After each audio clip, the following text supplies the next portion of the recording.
ओम श्री साईनाथाय नमो नमः। बाबा अध्याय 13 प्रारंभ करने की आज्ञा प्रदान करें। अथ श्री साई सच्चरित्र अध्याय 13। ओम श्री गणेशाय नमः। ओम श्री सरस्वते नमः। ओम श्री गुरुवे नमः। ओम श्री कुलदेवी देवताभ्यो नमः। ओम श्री सीतारामचंद्राभ्यां नमः। ओम श्री साई ज्ञान वैराग्य प्रदाय नमः। प्रिय भक्तों, इस अध्याय में हम अन्य कई लीलाएं जैसे रोग निवारण, भीमाजी पाटिल, बाला, गणपत दर्जी, बापू साहेब बूटी, आलंदी स्वामी, काका महाजनी तथा हरदा के दत्तोपंत से संबंधित कथाओं का श्रवण करेंगे। ओम श्री साई परमात्मने नमो नमः। माया की अभेद्य शक्ति। बाबा के शब्द सदैव संक्षिप्त, अर्थपूर्ण, गूढ़ और विद्वत्तापूर्ण तथा समतोल रहते थे। वे सदा निश्चिंत और निर्भय रहते थे। उनका कथन था कि मैं फकीर हूँ, न तो मेरी स्त्री है और न घर द्वार ही। सब चिंताओं को त्याग कर मैं एक ही स्थान पर रहता हूँ। फिर भी माया मुझे कष्ट पहुँचाया करती है। मैं स्वयं को तो भूल चुका हूँ, परंतु माया को कदापि नहीं भूल सकता, क्योंकि वह मुझे अपने चक्र में फंसा लेती है। श्री हरि की यह माया ब्रह्मादि को भी नहीं छोड़ती, फिर मुझ जैसे फकीर का तो कहना ही क्या है। परंतु जो हरि की शरण लेंगे वे उनकी कृपा से माया जाल से मुक्त हो जाएंगे। इस प्रकार बाबा ने माया की शक्ति का परिचय दिया। भगवान श्री कृष्ण भागवत में उद्धव से कहते हैं कि संत मेरे जीवित स्वरूप हैं, और बाबा का भी कहना यही था कि वे भाग्यशाली जिनके समस्त पाप नष्ट हो गए हों, वे ही मेरी उपासना की ओर अग्रसर होते हैं। यदि तुम केवल साई साई का ही स्मरण करोगे तो मैं तुम्हें भवसागर से पार उतार दूंगा। इन शब्दों पर विश्वास करो, तुम्हें अवश्य लाभ होगा। मेरी पूजा के निमित्त कोई सामग्री या अष्टांग योग की भी आवश्यकता नहीं है। मैं तो भक्ति में ही निवास करता हूँ। अब आगे देखिए कि अनाश्रितों के आश्रयदाता साईं ने भक्तों के कल्याणार्थ क्या क्या किया। अब हम यह श्रवण करेंगे। भीमाजी पाटिल सत्य साईं व्रत। नारायण गांव जिला पूना के एक महानुभाव भीमाजी पाटिल को सन 1909 में वक्ष स्थल में एक भयंकर रोग हुआ, जो आगे चलकर 6 रोग में परिणत हो गया। उन्होंने अनेक प्रकार की चिकित्सा की, परंतु लाभ कुछ न हुआ। अंत में हताश होकर उन्होंने भगवान से प्रार्थना की, हे नारायण, हे प्रभु, मुझ अनाथ की कुछ सहायता करो। यह तो विदित ही है कि जब हम सुखी रहते हैं तो भगवत स्मरण नहीं करते, परंतु ज्यों ही दुर्भाग्य घेर लेता है और दुर्दिन आते हैं तभी हमें भगवान की याद आती है। इसीलिए कहा जाता है कि उस ईश्वर को प्रतिदिन धन्यवाद दें, प्रतिदिन उसका ध्यान करें, उसको नमस्कार करें। एक बार ही सही जरूर उसको प्रणाम करें। इतना ही करने से वो बहुत खुश हो जाता है, क्योंकि वह हमारा परम पिता है, और एक पिता को उसके पुत्र से और किसी चीज की इच्छा नहीं होती, बस इतना कि वह उसको प्रेम से याद तो करे। इसीलिए भीमा जी ने भी ईश्वर को पुकारा। उन्हें विचार आया कि क्यों ना साईं बाबा के परम भक्त श्री नाना साहेब चांदोरकर से इस विषय में परामर्श लिया जाए और इसी हेतु उन्होंने अपनी स्थिति पूर्ण विवरण सहित उनके पास लिख भेजी और उचित मार्गदर्शन के लिए प्रार्थना की।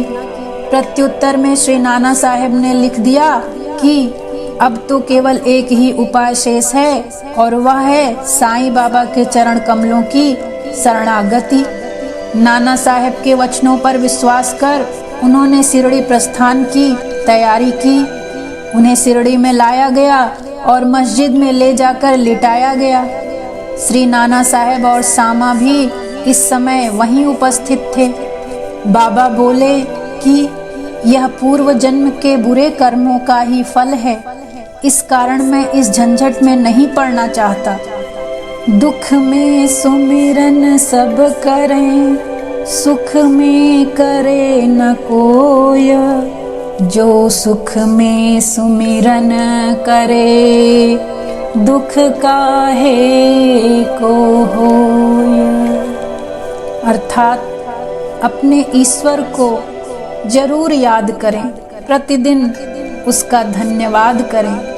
ऐसा नहीं कि जब दुख पड़े तो ही उसे पुकारें।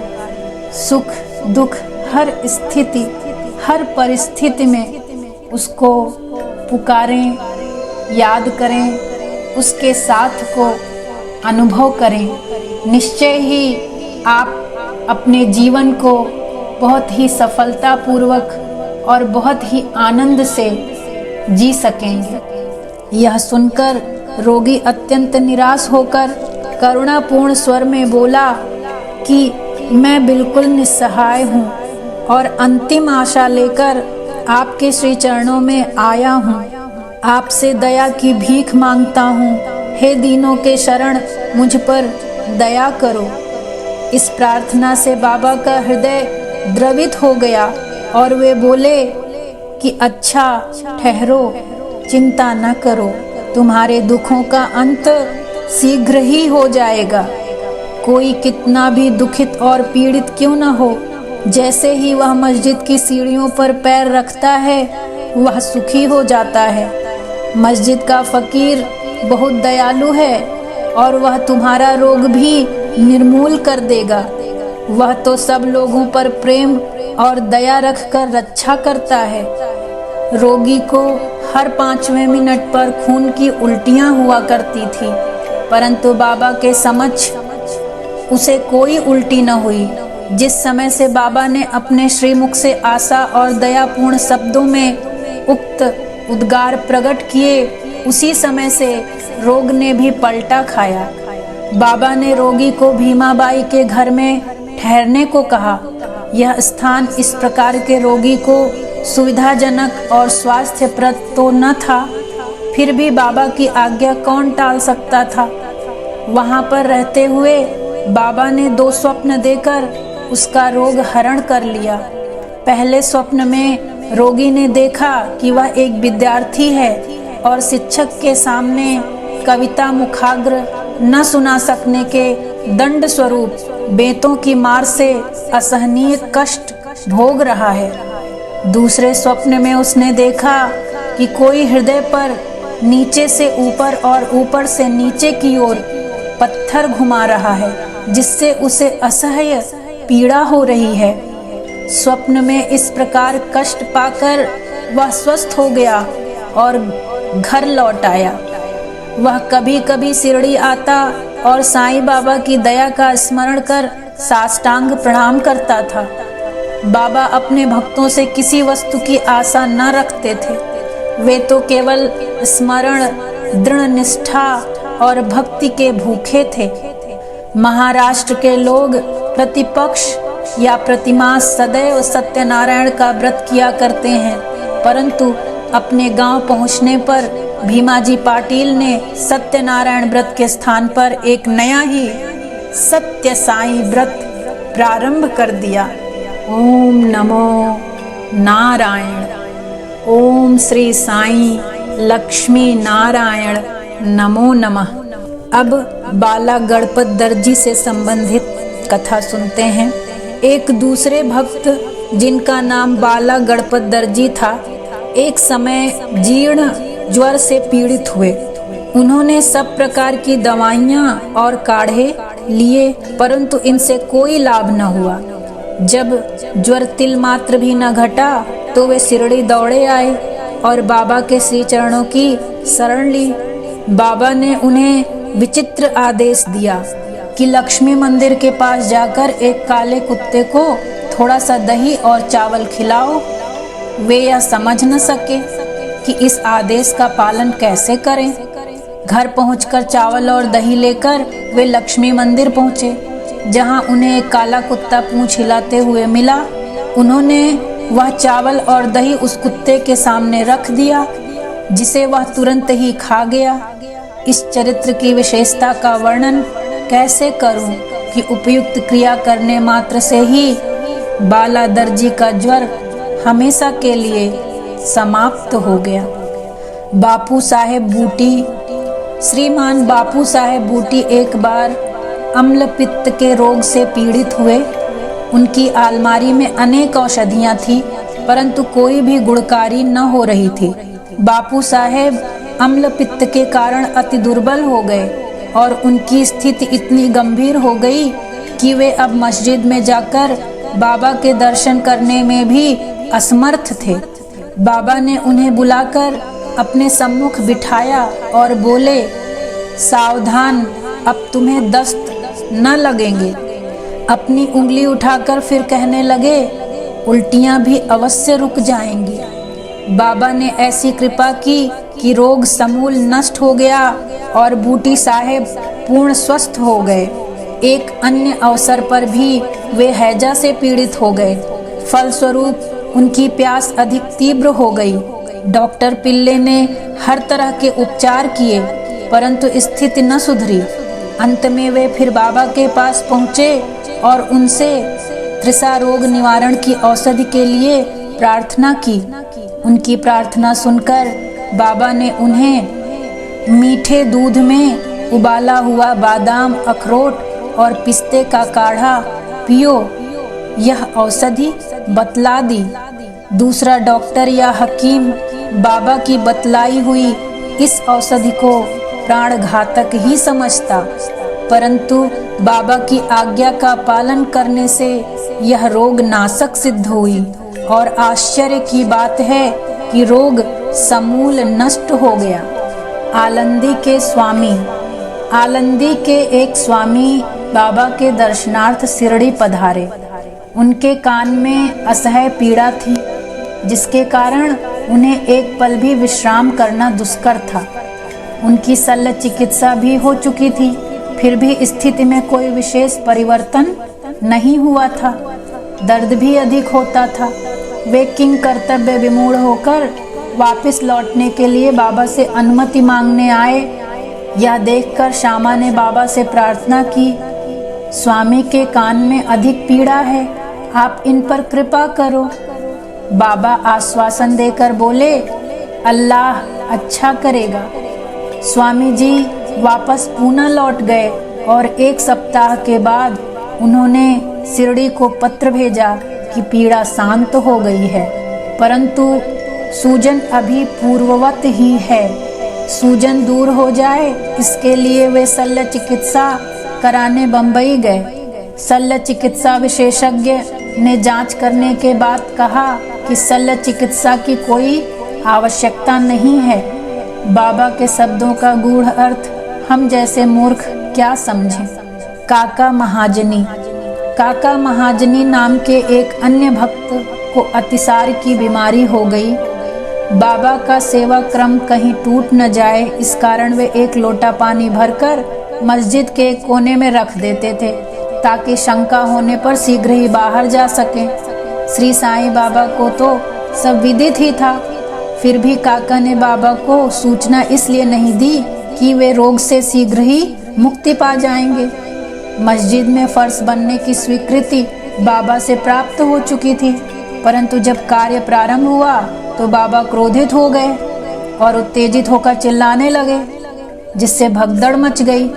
जैसे ही काका भागने लगे, वैसे ही बाबा ने उन्हें पकड़ लिया और अपने सामने बैठा लिया। इस गड़बड़ी में कोई आदमी मूंगफली की एक छोटी थैली वहां भूल गया। बाबा ने एक मुट्ठी मूंगफली उसमें से निकाली और छीलकर दाने काका को खाने के लिए दे दिए।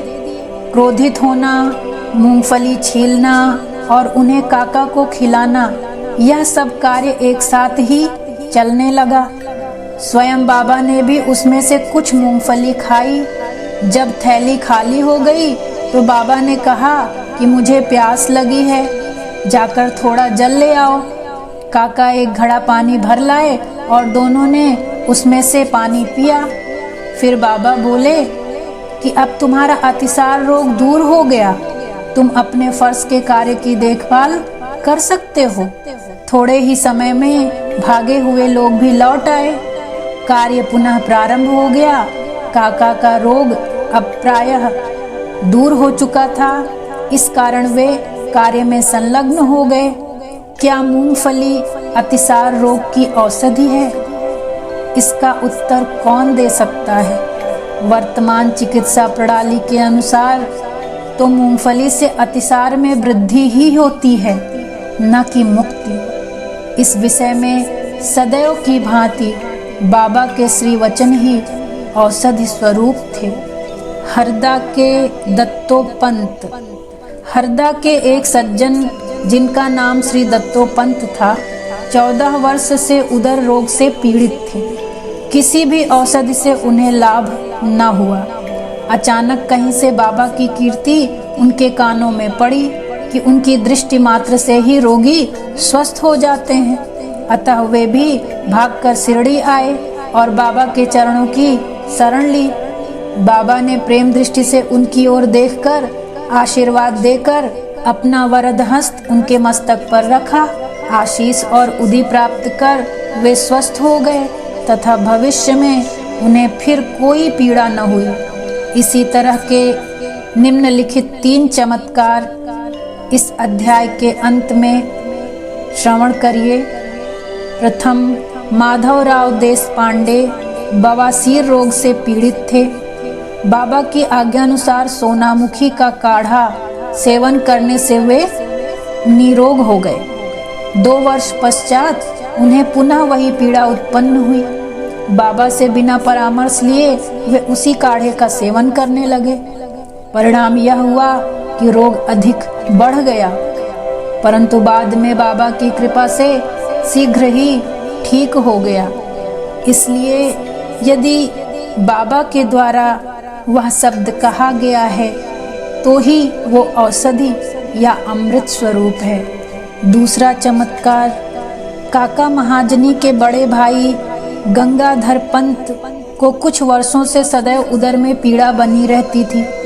बाबा की कीर्ति सुनकर वे भी शिरडी आए और आरोग्य प्राप्ति के लिए प्रार्थना करने लगे। बाबा ने उनके उदर को स्पर्श कर कहा, अल्लाह अच्छा करेगा। इसके पश्चात तुरंत ही उनकी उदर पीड़ा मिट गई और वे पूर्णतः स्वस्थ हो गए। श्री नाना साहेब चांदोरकर को भी एक बार उदर में बहुत पीड़ा होने लगी। वे दिन रात मछली के समान तड़पने लगे। डॉक्टरों ने अनेक उपचार किए परंतु कोई परिणाम न निकला। अंत में वे बाबा की शरण में आए। बाबा ने उन्हें घी के साथ बर्फी खाने की आज्ञा दी। इस औषधि के सेवन से वे पूर्ण स्वस्थ हो गए। इन सब कथाओं से यही प्रतीत होता है कि सच्ची औषधि जिससे अनेकों को स्वास्थ्य लाभ हुआ, वह बाबा के केवल श्रीमुख से उच्चारित वचनों एवं उनकी कृपा का ही प्रभाव था। इस अध्याय में आपने सुना कि किस प्रकार बाबा ने अपने श्रीमुख से उच्चारित वचनों द्वारा बहुत से भक्तों के कष्ट को दूर किया, उनके रोग को सदा के लिए नष्ट किया और उनके जीवन को सुख से भर दिया। इस प्रकार अध्याय 13 यहीं पूर्ण होता है। श्री सद्गुरु साईनाथार्पणमस्तु। शुभं भवतु। ओम साई राम। हरे हरे कृष्णा राधे राधे श्याम।